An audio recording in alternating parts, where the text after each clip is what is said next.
1 month later, and it's still working. You guys know what time it is. It is time for the third installment of our 1 month series, and today we are taking a look at the most unreliable, unforgivable, just the most annoying controller of all time, the Elite Series 2.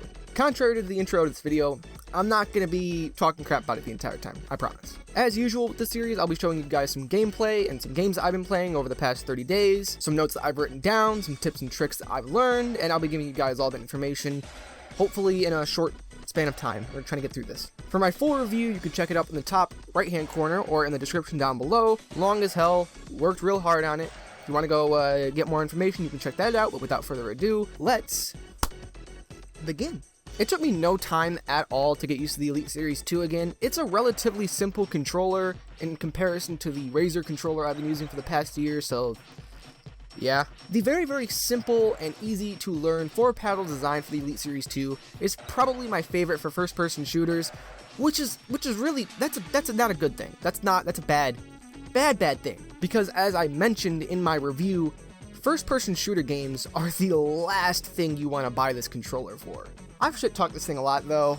A lot more than I think I've needed to, in fact. Can we just get to the fun stuff? Got some games to show you guys, got some gameplay to show you guys from a few different games that I've been playing, and because of how complex the Elite controller is, this thing can be used in a multitude of different ways in a multitude of different games. Its features are somewhat abusable in some games too, we'll get to it. It's also worth mentioning I'm going to be going over mainly first and third person games, not just shooters, but people are mainly buying this for shooters. So since my audience is made up of what seems to be complete virgins, we can start with Fortnite, yes. Now Fortnite is a game I still play to this day, but not in the way you think.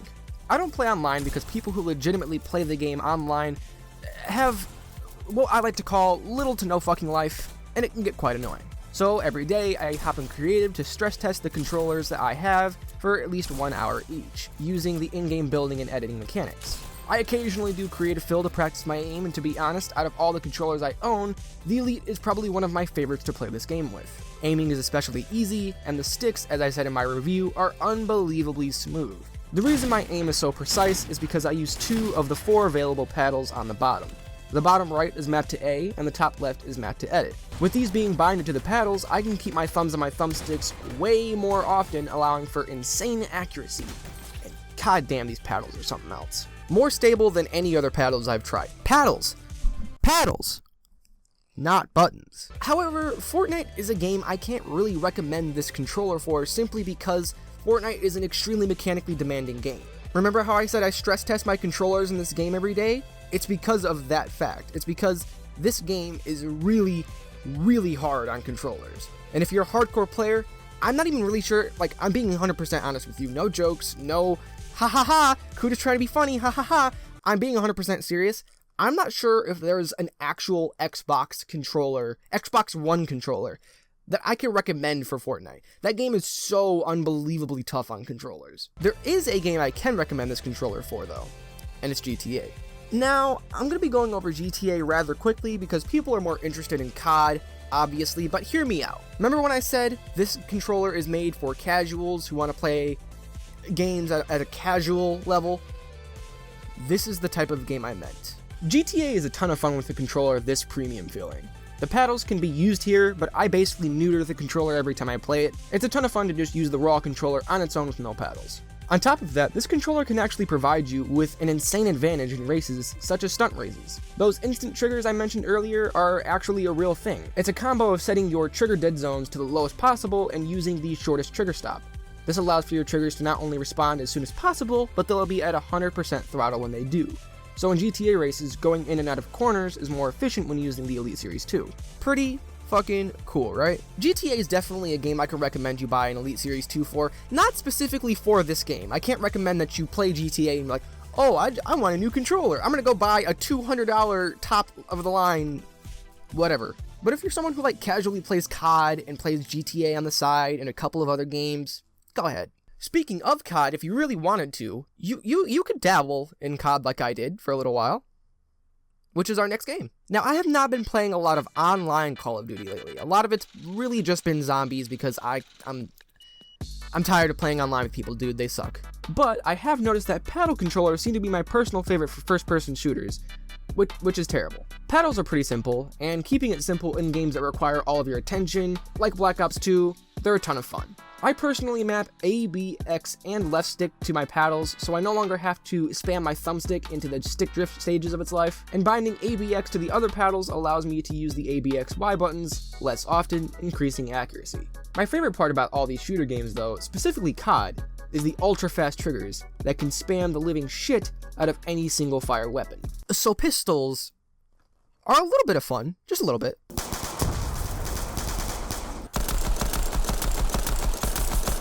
I gotta say, the Elite, what the hell? You don't get the opportunity, you don't get permission to turn off. You turn off when I say so, okay? Stop falling, fat motherfucker. Stop! You know what? Gotta say, the Elite Series 2 definitely surprised me, way more than I thought it would.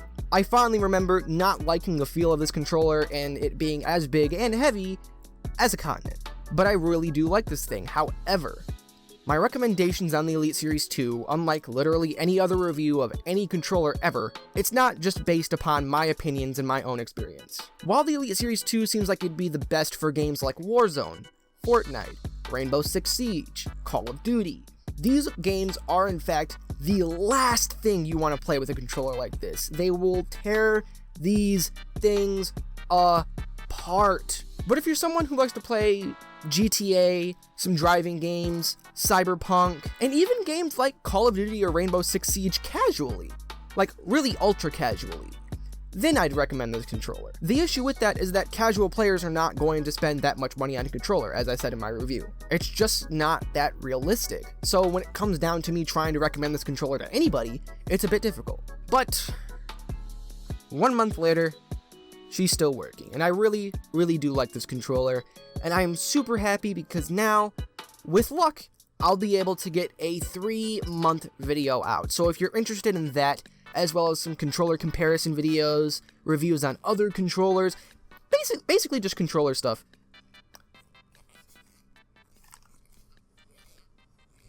I do have to go. Before I go, though, I do need to shout out our members and say a couple of things.